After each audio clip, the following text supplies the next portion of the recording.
Well, hello everyone. Welcome to Aslan TV. We're gonna start uh, a new series. We're gonna be discussing this very famous book. I think I read it before. It's called the Book of Genesis. Uh, we have the versions in English and in Hebrew, but my Hebrew is really rudimentary, so we're gonna stick with English. So let's start.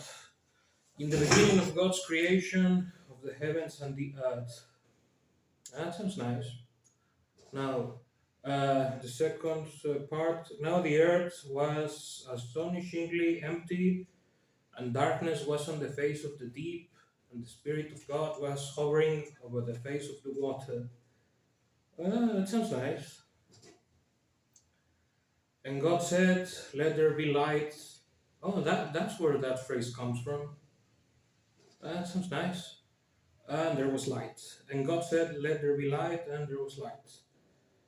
And God saw that the light was it And God saw the light that it was good, and God separated between the lights and between the darkness. Uh, Separated the light and the darkness. I'm not sure what that means. If you have any idea, please leave a comment in the section below. Leave an opinion in the comments. And God called the light day, and the darkness He called night, and it was evening, and it was morning one day.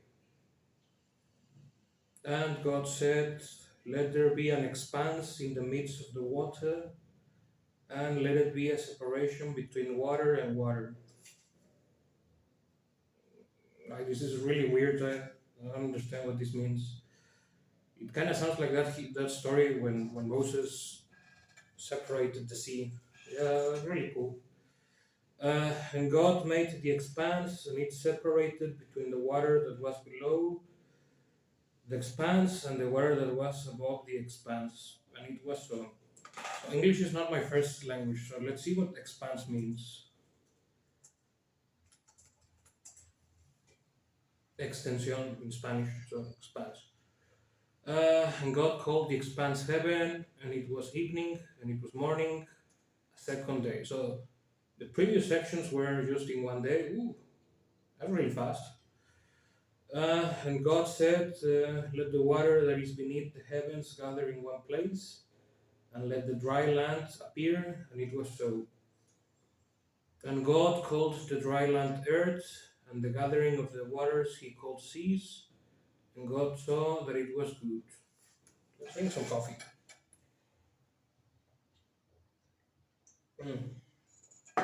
Sorry. And God said, "Let the earth sprout vegetation, seed yielding herbs and fruit trees, producing fruit according to its kind, in which its seed is found on the earth," and it was so. Ah, that sounds beautiful. I wish I was a farmer. I studied medicine, but I always wanted to have like my own personal farm. Maybe, maybe this is where that instinct comes from. Uh, the earth gave forth vegetation, seed yielding herbs according to its kind, and trees producing fruit, in which its seed is found according to its kind, and God saw that it was good. Yes, it was. And it was evening, and it was morning, a third day. And God said, "Let there be luminaries in the expanse of the heavens." What does luminaries mean? I think it means stars, but I'm not sure. Uh, Luminarias. What does it mean?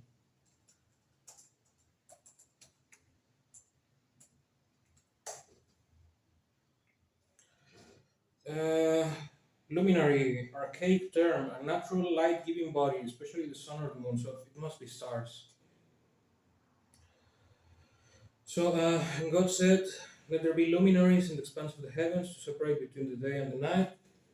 And they shall be for signs and for appointed seasons and for days and years. And they shall be 4 luminaries in the expanse of the heavens to shed light upon the earth. And it was so. Oh, that's where the sun comes from. So God first made the earth and then the sun. Well, at least according to the Torah. So first the earth and then the sun. Mm, but I mean, I think the sun is older than the earth. I mean, what is the age of the sun?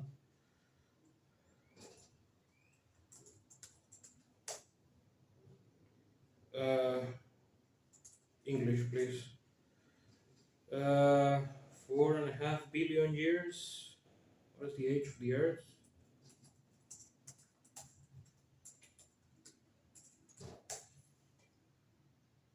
4.5. So they're roughly the same age. Okay, they're really old. And God made the two great luminaries, the great luminary to rule the day, and the lesser luminary to rule the night and the stars. How old is the moon? I mean, let's see. Age of the moon, also 4.5 billion years. Okay. And God placed them in the expanse of the heavens to shed light upon the earth, and to rule over the day and over the night, and to separate between the light and between the darkness. And God saw that it was good. And it was evening, and it was morning, the fourth day. And God said, let the waters swarm a swarming of living creatures, and let fowl fly over the earth across the expanse of the heavens. What does swarm mean? I think it means like flood or something like that.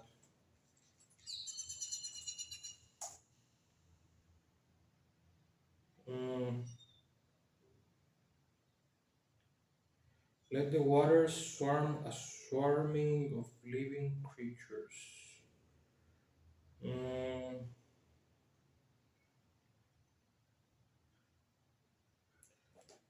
Cambridge Dictionary, let's see what it says.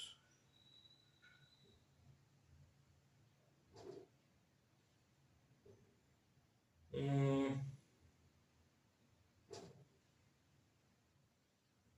let the waters swarm a swarming of living creatures. I mean, I think it means something along the lines of let the waters be a place for life, like fish and algae and all those things that live on the water. And let the fowl fly over the earth. I think fowl is birds. Yeah, it's birds. Across the expanse of the heavens. And God created the great sea monsters and every living creature that crawls, with which the waters swarmed according to their kind, and every winged fowl according to its kind. And God saw that it was good. And God blessed them, saying, be fruitful and multiply. Uh, no, uh, we should not be dating more. Sorry. And fill the waters of the seas, and let the fowl multiply upon the earth. And it was evening, and it was morning, a fifth day. Oh, shoot, 5 days already. And God said, let the earth bring forth living creatures according to their kind, cattle and creeping things, and the beasts of the earth according to their kind. And it was so. So, yeah, we should always strive to have our own cattle, our own farms, have our own cows. That would be awesome. I mean, there's this problem with landlessness everywhere. I mean, in 2000, I remember when I was living in Houston, they tried to charge me like $2,000 for an apartment. I mean, you can't own animals there. I mean, it's a scam. We need to go back to our rural ancestry. 25, and God made the beasts of the earth according to their kind, and the cattle according to their kind, and all the creeping things of the ground according to their kind. And God saw that it was good. And God said, let us make man in our image, after our likeness, and they shall rule over the fish of the sea, and over the fowl of the heaven, and over the animals, and over all the earth, and over all the creeping things that creep upon the earth. And God created man in his image. In the image of God, he created him, male and female, he created them. I kind of love this part because I think it kind of means that that we as humans, Homo sapiens, we should strive to create new stuff. I mean, God created the universe, and so we should create beautiful things as well instead of just destroying them and blowing them up. And that's just not fruitful. I mean, there's a whole solar system that we can exploit and use it to create stuff. And I mean, it's unpopulated. I mean, there's no one living on the moon. There's no one living on Mars. There's no one living on the asteroid belt. So I mean, we should go there. We can do whatever we want with those things. I mean, we have uh, God's blessing, I guess. 28. And God blessed them, and God said to them, "Be fruitful and multiply and fill the earth and subdue it." Oh, yeah, yeah. I wish we can subdue more stuff. And rule over the fish of the sea, and over the fowl of the sky, and over all the beasts that tread upon the earth. Uh, I kind of liked this, but I mean, it kind of sounds tough. I mean, if someone is vegetarian, I mean, probably don't like this part.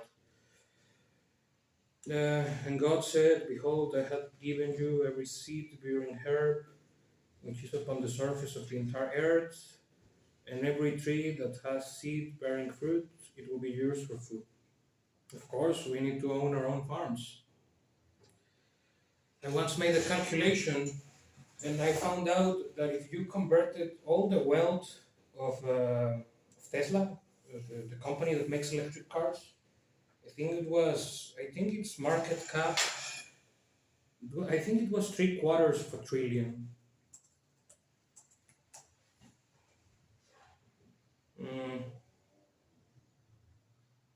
500 billion.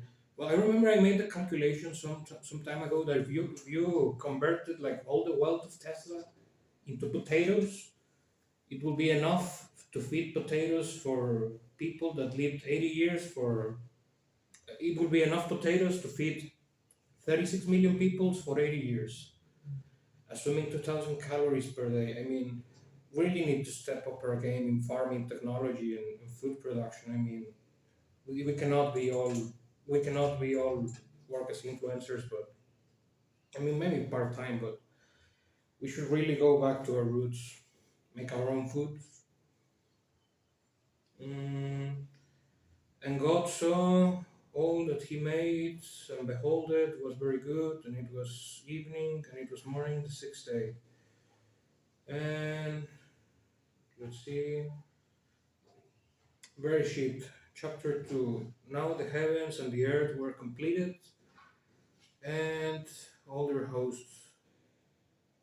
And God completed it on the seventh day His work that He did, and He abstained from the seventh day from all His work that He did.